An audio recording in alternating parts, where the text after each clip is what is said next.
So your piece focused primarily on residential brokerage, the potential for AI to, turn that industry on its head, kind of. So brokers have said that the tech would act as the brain in the room, and they would still be able to maintain their relationships with clients, which makes their role unique.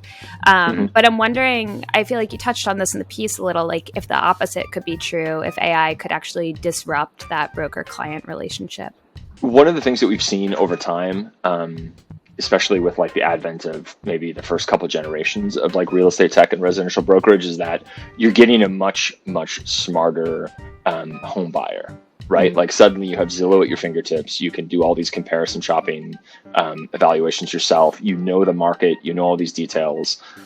Yet still, brokers have become much more prevalent. I mean, we saw like a record number of brokers in recent years.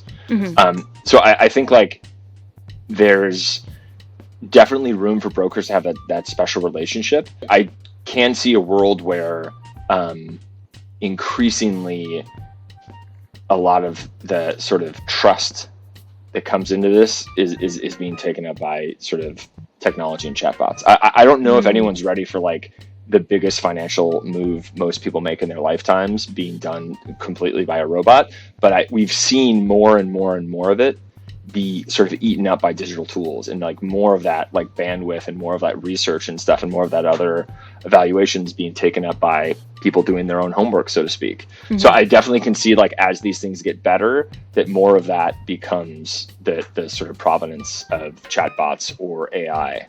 But again, that's a big jump. Like getting to like 80% and 85% is a big deal, but going to 100% is a huge, massive leap that I don't think we're ready for in terms of the technology's accuracy, in terms of people's comfort with it. Like that to me is like a huge challenge as well. So there's still a lot of hurdles to be sort of jumped, but yeah, I mean, I only see this making the buyer more empowered, and therefore like making the job of a broker really about being like an incredibly empathetic and sort of personable sort of salesperson who really understands things and can really connect the dots in a way that like you maybe didn't have to. Like your special knowledge is just shrinking and shrinking and shrinking. So to be someone who really stands out, I think you have to like have more and more of that, or more and more connections, or more and more like experience.